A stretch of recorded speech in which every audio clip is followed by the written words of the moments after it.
Let's go to Kristi. If Kristi has been able to get some sound. Kristi, do you know, are you? Yeah, can you hear me? Yes, bingo. All Ding, right, ding, ding, we're ding, going to do it ding, with our phone. My microphone doesn't work, so we figured that out. Good, you got the phone. Well, you want to make an analogy of relationality and trinity here. What do you have in mind? I was given a really good book by Steve McCormick when I graduated in TS, The Divine Dance, and it really awakened my imagination for the Trinity and for what our own human experience might be like, and to understand. So I come from a place where growing up in the Midwest, I didn't know any queer people at all, except for one summer as a preteen. I went to visit my grandparents in New Mexico, and I think I have to preface this with this story. And above them was a couple they called the Boys. And it was a gay couple back before they could be married legally in Albuquerque, New Mexico. And they were in such close relationship with my grandparents that we had dinner with them once or twice a week. They had me come up and play the piano for them, and they treated me in such a loving way. But also what I was watching between them was, even though they were not allowed to be married, was a marriage that I really envied. And it wasn't a kind of relationship that I was watching in my own home back in Kansas City. And so in that way, queer relationships became very normalized, and that they could be healthy as a young person. And so reading that book, The Divine Dance, I already had that foundation laid when I was younger, in that self-giving in that relationship I watched with the boys as to protect their names. That really gave me an imagination for why gay marriage should be legalized, why it should be affirmed and blessed in the church, and even why the calling of queer people in the church should be honored and recognized. And it's because I've witnessed those relationships firsthand being sacrificial and giving and loving and gentle. And so that kind of laid the foundation to come to that understanding of, if God exists in this relationship that's dynamic and giving and loving, that, and we're created in an image of God, that perhaps our own human experience might reflect that in some way. Yeah, that is really beautiful. Thanks for sharing that story, Kristi. If I had a magic wand and I had one wish with this wand to, and the wish couldn't be that, everybody would be affirming. It had to be some sort of a wish on the way to getting people to becoming voluntarily affirming. I think my magic wish would be something like, I wish that every person who's not affirming started having really good, strong relationships with queer people. Yes. I mean, that seems like the number one thing that changes people's minds. Yeah, go ahead. So, we have been foster parents for a number of years, largely to queer teenagers and young adults. Are the ones that are most vulnerable in the system. And so to get them launched and safely on their feet, that was something my husband and I felt very strongly about. And it was through watching them grow up, and their struggle and also their triumphs, because it isn't, what I've witnessed is a journey for a queer kid is not all struggle. If they're in supportive and healthy relationships, they can also be about some victory, some self-actualization, some success. And so we wanted that for them.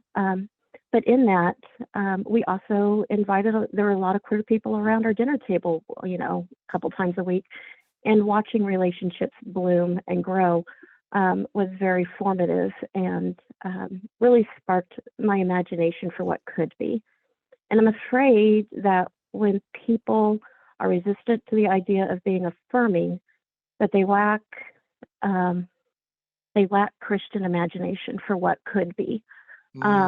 And I think that is the one thing that hurts the church the most is just a lack of Christian imagination and, and holding things in tension that aren't black and white.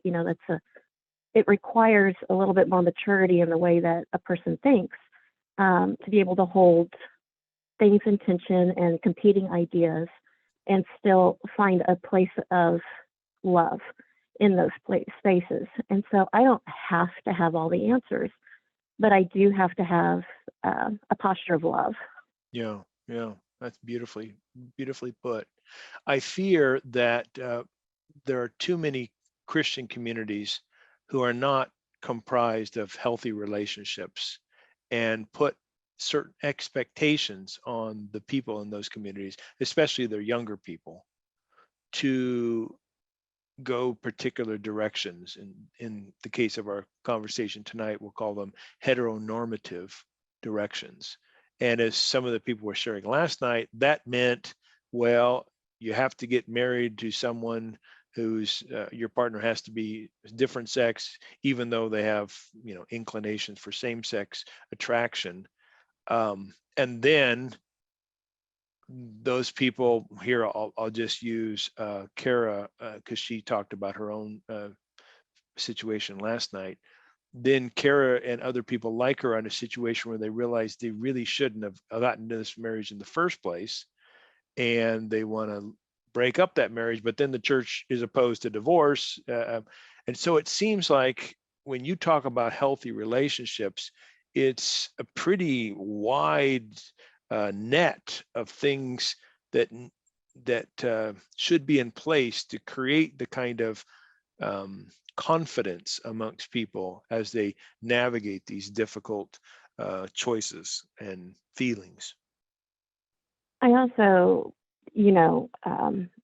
I have the experience of having been married to a man who went to church with me every Sunday and responded to altar calls and passed the offering plate and was abusive, and having to face a divorce in that, and then backlash in my own church, a church I helped plant, a church I helped grow, that I was unfit to teach anymore because of my divorce, no matter the circumstances.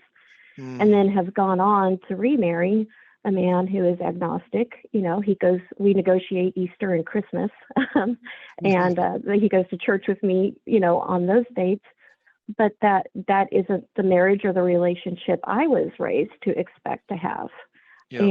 And so having an empathy for that, relationships don't always match what people would want for you. And that's okay, because sometimes what people want for you is not the healthy thing, not the whole thing. It doesn't bring shalom to your life in any way. And so there's, having experienced that, and then it's easier to be in solidarity or in empathy with someone else facing that in their own relationship. Definitely. I was also faced with, I was in leadership at a church, and I had these queer children around me, and knowing there would be a glass ceiling. So while my home church was rather warm and friendly to my queer kids, like I didn't fear bringing them into the church, I knew that if God called one of them, that would only go so far. It would not be affirmed. And then that is, I think, to me, that's a dangerous place to be in when you're questioning the Spirit's movement in a person's life. And I didn't want that to be normalized for them. And so that led to my decision to change traditions, is knowing that even though my kids, I felt, were loved and welcomed, there was a glass ceiling that they would encounter. Yeah, thank you for sharing that and sharing the other things. It reminded me that one of the themes we've been talking about in this conference is that people are in different places when it comes to staying with a church or a denomination or leaving. And, there's no one size fits all. Some people stay, fight it out. Other people say, no, I must leave. Some people take their kids out, and so, and one of the things that's just emerging, Jonathan Foster, Dana Hicks, and some others are creating a kind of community, a denomination, in fact, to help people who want to have an affirming kind of place to go. And I put in the chat box what I think is the link to the website for this group. The group actually, I think, started initially, well, at least my understanding, to try to help people who are ordained ministers who, if they got kicked out of the denomination, they lose their credentials and lose tax, exemption stuff and all this sort of stuff. So anyway, if some of you are interested in this particular organization, it's Open Table. Oops, Dana and just put the correct one on there. I had opentable.network. I had the right one. So anyway, thanks so much, Kristi. We need to move on to the next person, but I really appreciate your vulnerability and sharing your story. Thank you.